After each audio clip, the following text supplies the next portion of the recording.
Welcome to this explainer. Today, we're unlocking the vault on something that actually affects every single one of us, whether we realize it or not: the judicial system.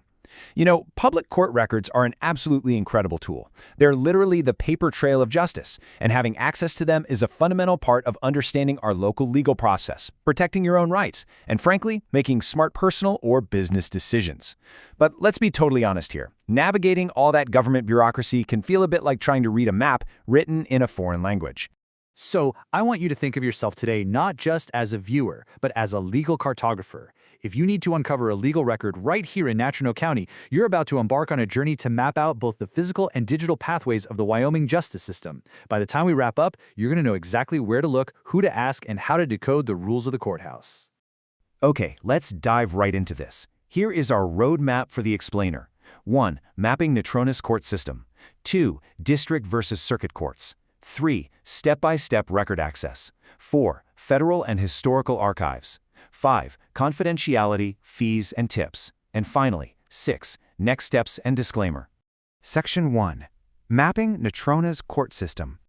To really start mapping this system out, we have to understand that Wyoming's court system relies heavily on geographic boundaries and hierarchical pathways. Basically, you can't just stroll into any random court and ask for any record. You absolutely have to know whose turf you're standing on.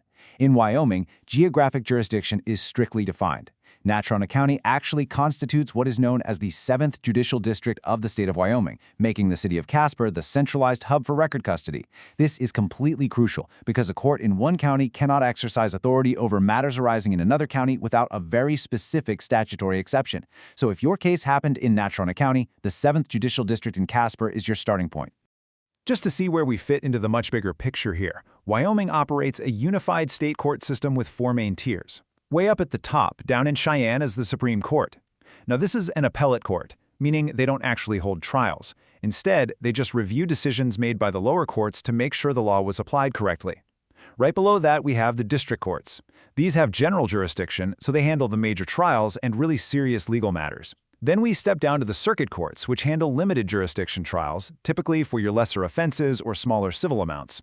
And finally, at the purely local level, we have municipal courts for city ordinance violations. Section 2. District versus circuit courts. For our specific purposes in Natrona County, almost all of your state-level searches are going to land in one of 2 places: the district court or the circuit court. Interestingly enough, both of these administrative offices operate out of the exact same physical building in Casper. But hey, don't let that fool you. They handle vastly different matters. And this brilliantly illustrates the concept of subject matter jurisdiction. Just look at the divide. If you're tracking down a major $60,000 contract dispute, a felony criminal prosecution, a messy divorce, or a probate matter, which, by the way, is the legal process of administering a person's will and estate after they pass away, you are heading straight to the district court. But if you're looking for a misdemeanor, a small claims eviction, or a civil dispute under $50,000, you need the circuit court. Knowing the very nature of your case instantly tells you which clerk's office is holding your records.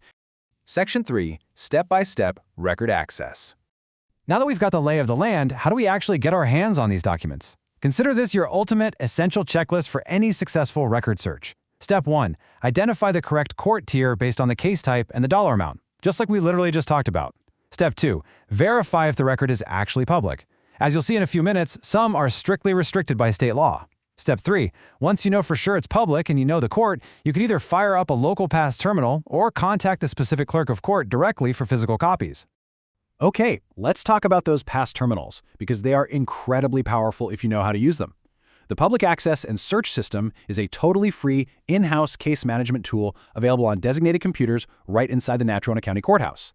Now, when you sit down at one, you basically have 3 primary ways to search. First, if you already have it, you can search by the exact case number. For example, popping in something like CV 2023-001 is going to pull up that exact civil file. Second, you can search by a party name.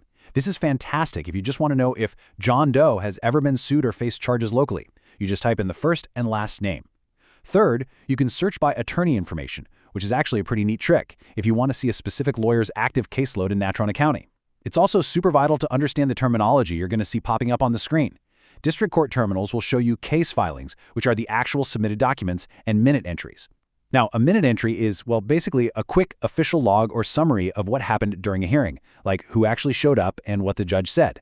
That is very different from a final judgment, which is the judge's official, legally binding final ruling on the entire case. Just keep in mind, while the district court lets you see all this rich detail, printing is totally disabled, so you still have to request official copies from the clerk. Meanwhile, the circuit court terminals provide much more limited index details and actually don't display the full text document images at all. Section 4. Federal and Historical Archives. Of course, not every single legal record you need is going to be a recent state case just sitting on a computer terminal in Casper. Sometimes we have to look a bit further afield. But before we do, I want to pause for a second and share this amazing quote from Delegate Smith during the 1889 Wyoming Constitutional Convention, right before statehood.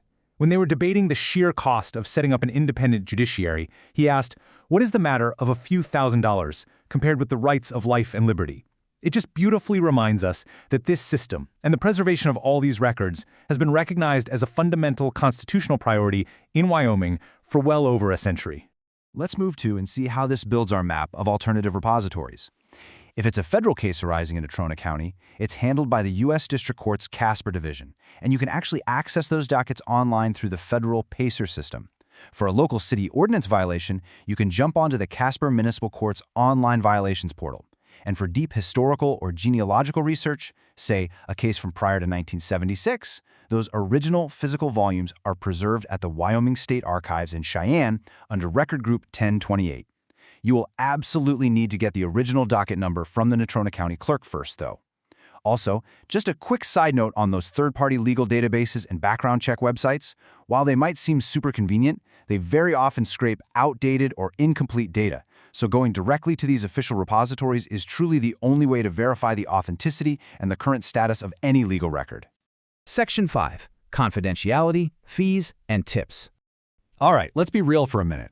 Government bureaucracy can be incredibly frustrating, and you might hit a roadblock. So consider this your ultimate troubleshooting guide. So, the crucial point here is understanding what you absolutely cannot see. Not all records are public.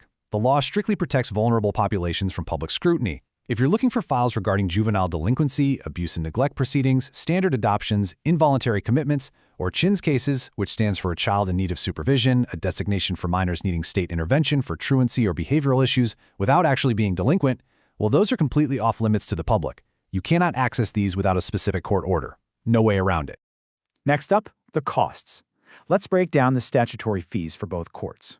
Notice that while both charge a $10 record search fee and a $5 certification fee, their copy costs are completely different. The district court charges $1 per page, while the circuit court charges 50 cents. It might seem kind of minor, but let's do the math. If you need a copy of a dense 50-page divorce decree, that's $50 in the district court, but an equivalent-sized document in the circuit court, that would only run you $25. Now, what's really interesting here is the payment rule difference. This is a massive insider tip that will save you a giant headache at the courthouse. If you go to the district court, they do not accept personal checks, and they absolutely, positively do not accept credit or debit cards. Cash, money orders, cashier's checks, or business checks only. But take the elevator over to the circuit court office, and they accept the whole shebang. Cash, standard checks, debit cards, and credit cards. It's a really sharp administrative contrast within the exact same building, so always double-check your wallet before you get in line. One last troubleshooting tip. Because local courts only show local cases, a Natrona County search won't tell you if someone was convicted in, say, another county. For a broad statewide criminal history background check, you literally have to bypass the local courts entirely. You'll use the applicant tracking system through the Wyoming Division of Criminal Investigation, or DCI. This requires mailing physical fingerprint cards and a $39 money order directly to Cheyenne, and you can expect that process to take anywhere from 2 to 6 weeks. Section 6. Next steps and disclaimer. We've covered a ton of ground today, from jurisdictional boundaries to courthouse payment methods and some pretty dense terminology. But navigating the 7th Judicial District doesn't have to be overwhelming. When you understand the structure, you have the real power to access the records that shape your community. As we wrap up, please note this mandatory disclaimer. The information provided in this explainer is strictly educational, designed to act as a reliable long-term resource to aid your access to public records. It does not constitute legal advice. If you are dealing with a complex legal issue or you need help interpreting the contents of a court file for a specific case, please consult a licensed attorney in Wyoming. You now have the map, the context, and the tools to navigate the system effectively. So what does this all mean for you?